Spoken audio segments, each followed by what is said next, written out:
Ini yang saya janjikan, yang menurut saya sangat dalam. Tapi saya tidak bisa jelaskan terlalu panjang lebar karena takut kepanjangan, tapi saya bisa jelaskan inti-intinya saja. Semoga dijelasin intinya Anda langsung terbuka. Oh, kondisi lagi kayak gitu toh. Oke, nah gini. Jadi teman-teman, uh, apakah sudah siap dengan dunia yang baru setelah pandemi ini? Emang dunia yang baru kayak gimana sih? Skill apa sih yang dibutuhin setelah ini semua berakhir? Emang mindset pebisnis tuh akan berubah seperti apa sih? Dan peluang apa? Nah, jadi saya ngebahas ini bukan untuk nakut-nakutin. Justru saya bahas ini agar kita tahu nanti kondisi ke depan bagaimana. Kira-kira masalah apa aja yang banyak, dan solusi apa yang bisa kita tawarkan yang akan jadi peluang. Jadi bisa dipahami ya, kita ngebahas ini konteksnya bukan untuk bikin takut, tapi justru untuk ngerti medan, di barat kata nih, medan perangnya kan kayak apa. Nah, kita udah siap dari sekarang, bukan nanti, justru siapnya dari sekarang. Oke, uh, Corona ini akan berdampak sangat luar biasa baik untuk profesional, karyawan, maupun untuk pebisnis. Akan berdampak luar biasa. Banyak yang bilang gini, oh tenang aja, nanti habis Corona ini berakhir, kita langsung melesat lagi ke orang pada liburan, pada belanja, pada pebisnis-pebisnis akan langsung nge-hire karyawan banyak kok gitu. Amin, amin, semoga itu terjadi. Ingat ya, lebih baik berpikir paling buruk dan menyiapkan diri jadi yang terbaik dibanding terlena ternyata yang terjadi yang paling buruk. Wah, itu kalau kayak gitu biasanya kacau balau. Justru saya lebih baik berpikir jauh, menyiapkan yang terbaik. Andai nggak terjadi yang terburuk, kita tetap lebih baik. Ngerti ya maksudnya? Oke, kenapa itu belum tentu terjadi? Karena tolong dipahami ya, roda ekonomi harus diakui berputar itu karena orang-orang yang memikirkan untuk menjalankan bisnis. Itu. Nah, jadi pebisnis itu sangat mempengaruhi roda ekonomi karena dia yang menentukan model bisnisnya, berapa karyawan direkrut, gaji segala macam, industrinya lagi tumbuh bisa memperbanyak karyawan lebih banyak. Jadi sangat. Jadi ketika banyak pebisnis yang mengubah mindset, itu otomatis akan berpengaruh ke ekonomi. Bisa dipahami ya. Contoh, sekarang pebisnis hampir semuanya merumahkan. Ya otomatis dong ekonomi langsung turun. Nah, apakah setelah ini akan langsung melesat? Amin, semoga iya. Tapi kita ngomong realistisnya aja. Realistisnya dari mana? Bukan karena kita pesimis. Saya bukan orang pesimis. Kalau saya pesimis, Abdi nggak akan sampai di titik ini. Nggak akan dibangun malah. Justru karena saya optimis, saya ngomong kayak gini. Kita tinggal ngeliat data di luar negeri aja. Nah, di luar negeri, tolong dipahami baik-baik kalimat sederhana ini. Belum ada satu negara pun yang back to normal. Belum ada satu negara pun yang back to normal. Apa yang back to normal? China. Belum normal. China sekarang tuh kayak PSBB-nya Jakarta sekarang. Jadi apa-apa masih terbatas, bisnis juga belum semuanya buka. Bahkan Anda baca berita, kemarin sempat buka bioskop, ditutup lagi. Karena tingkat orang yang pernah kena corona sembuh, abis itu kena lagi ternyata 15%. Anda boleh lihat berita-beritanya. Jadi ketika turun pun mungkin bisa naik lagi karena pas orang keluar naik lagi. Jadi ini tuh bisa berlarut-larut. Iya memang. Jadi bukan tergantung kebijakannya karena kita nggak ngerti virus ini. Sekarang turun, orang pada keluar naik lagi. Itu bisa berlarut-larut. Dan faktanya belum ada satupun negara yang comeback dari corona ini. Udah 4 bulan loh. Udah 4 bulan. Kalau dari negara-negara yang duluan udah 4 bulan. Italia, Cina, itu udah hampir 4 bulan. Amerika udah 3 bulan. Jadi belum ada negara yang comeback setelah 4 bulan. Ini dalam loh. Kita baru 1 bulan.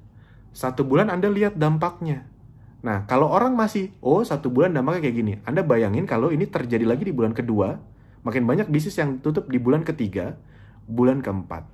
Nah, apa yang bisa terjadi? Perubahan mindset dari sisi pebisnis. Ketika ini semoga cepat berakhir, dan ketika kita bisa comeback, akan ada satu alarm list yang ada di kepala pebisnis, para pebisnis. Gini, para pebisnis yang pernah jatuh, atau yang pernah menghadapi krisis, itu punya alarm list. Alarm list tuh, apa ya, kayak misalnya contoh, saya pernah bangkrut. Nah, karena pernah bangkrut, jadi di kepala saya tuh saya punya alarm, kalau saya bangun bisnis, uang cashnya harus banyak. Jadi saya nggak boleh buru-buru beli properti, nggak boleh buru-buru beli ini, beli itu, invest ke sini, invest ke situ, nggak boleh, uang cashnya harus banyak. Karena ketika bisnis turun, ternyata uang cash itu penting. Nah, jadi saya punya alarm list. Jadi mau orang bilang saya gimana kek, kok nggak nunjukin apa-apa, nggak peduli. Pokoknya yang penting uang cashnya sangat banyak. Ibarat kata begitu. Nah, dan rata-rata alarm list itu ada di setiap pebisnis yang udah ngelewatin krisis 98, 2008, bahwa cash is the king. Makanya ada istilah cash is the king, karena dari krisis-krisis itu menunjukkan uang cash banyak itu penting. Jadi nggak harus langsung diputar ke lahan, ke apa. Sekarang bisnis-bisnis yang besar tapi nggak punya uang cash, udah kacau balau. Walaupun propertinya di mana-mana, tapi kalau nggak ada uang cashnya nggak bisa bayar gaji karyawan. Nah, gara-gara kasus ini yang akan sangat membekas ini, ada alarm list yang baru di kepala para pebisnis. Apa alarm list itu? Ini kelihatan sangat kontroversial, tapi yang namanya manusia kan gitu-gitu aja normalnya, mencoba lebih kreatif. Jadi bukan karena kejam, tapi mencoba lebih kreatif.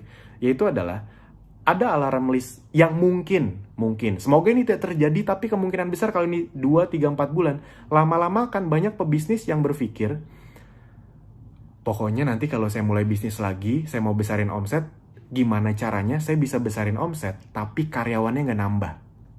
Di situ titik masalahnya. Bisa dipahami.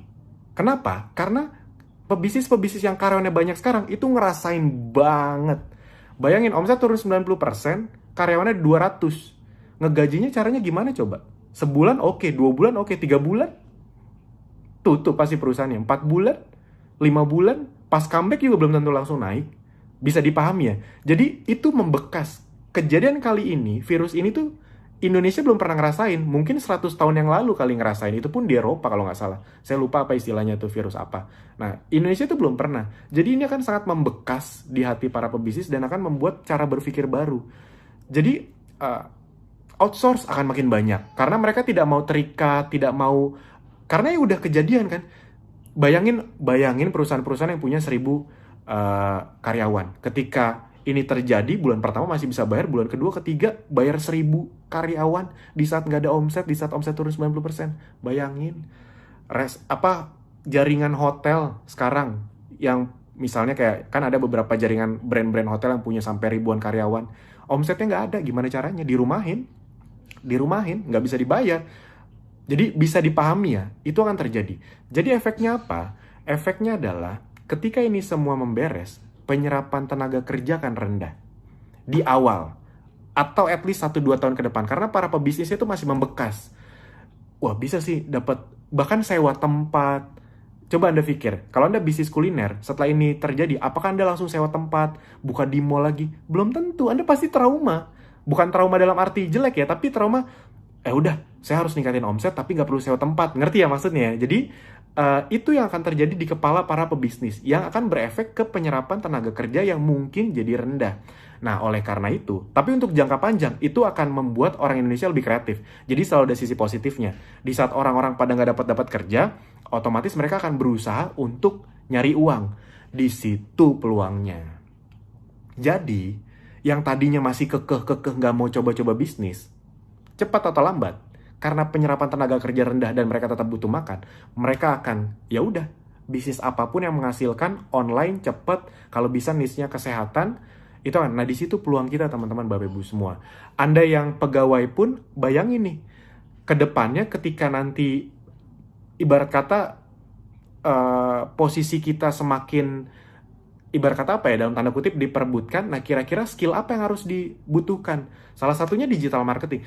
Pak Bu, percaya sama saya, orang-orang yang menguasai skill online, itu akan punya nilai lebih di mata perusahaan. Jelas dong? Ngerti ya maksudnya? Jelas dong. Baik dari sistem operasional, HR, marketing, finance, yang ngerti tentang online itu akan lebih di mata perusahaan. Otomatis, bayangin aja Anda punya perusahaan, Anda pengen yang kerja di perusahaan Anda gaptek atau tidak. Ngerti ya maksudnya? Jadi ini bukan soal mendiskreditkan, menjelekkan, enggak. Itulah yang kira-kira akan terjadi. Nah, tugas kita kan ikhtiar, berusaha, bersiap. Ngerti ya? Dan ketika kita menyiapkan diri, itu akan jauh lebih baik dibanding terlena. Nah, jadi itu teman-teman Bapak Ibu semua, makanya saya selalu bilang, Pak Bu, ini momen yang tepat untuk Anda serius. Bahkan saya bilang gini, bahkan kalau Anda memang cuma ingin belajar ilmunya di Abdi dan nanti ngembangin di tempat lain, nggak apa-apa. Tapi ya rugi dong kalau cuma belajar ilmunya, sekalian dapetin uangnya dan bangun aset. Nah, jadi ini adalah saat-saat momentum paling tepat untuk Anda bangun aset di Abdi, dapetin reseller yang banyak, penjualan produk yang banyak, otomatis repeat ordernya besar, Bayangin, Anda punya 100 reseller, masing-masing punya omset 10 juta, omset Anda 1M, Anda dapat selisih harga langsung bersih 5-10%, 50-100 juta rupiah per bulan. Dan yang ngerawat reseller Anda, yang mendidik reseller Anda bukan Anda, tapi sistem. Nah, dan nanti akan berbondong-bondong orang nyari peluang. Di situ kita akan semakin panen. Bukan bermaksud untuk mensyukuri bencana ini ya, bukan ya. Tapi di balik bencana pasti selalu ada hal yang positif. Tugas kita adalah melihat sisi-sisi positif. Di luar sana udah banyak yang mikir negatif. Ya udah jangan ikutan. Kita mikir positif, kita bisa jadi peluang, kita bisa jadi solusi di saat banyak berbagai masalah yang bisa muncul ke depannya. Nah itu teman-teman, semoga Anda jadi kebuka. Oh iya juga ya, kalau ini terjadi 1, 2, 3, 4 bulan ke depan, nggak ada perusahaan yang aman, ibarat kata begitu. Bahkan PNS, BUMN tuh belum tentu aman, karena bisa dipotong-potong anggarannya, ditunda gajinya. Ya beberapa daerah kan udah disebutin sama kepala daerahnya. Gaji dipotong kan udah ya, karena buat dialokasikan ke yang lain. Jadi tidak ada yang aman. Satu-satunya yang dalam tanda kutip aman adalah kalau kita sadar dan kita berusaha lebih, bukan cuma pasrah. Tugas kita kan berusaha ikhtiar tadi. Nah, itu aja teman-teman, Bapak Ibu semua. Semoga bisa membuka. Videonya agak panjang, tapi saya yakin ini akan berdampak luar biasa untuk Anda. Tadi ada suara anak saya, nggak apa-apa ya, penghias. Jadi itu aja dari saya. Silakan dimanfaatkan dengan baik. Semoga Anda semua bisa segera bangun aset dan punya aset yang besar di Abdi. Itu aja dari saya. Terima kasih.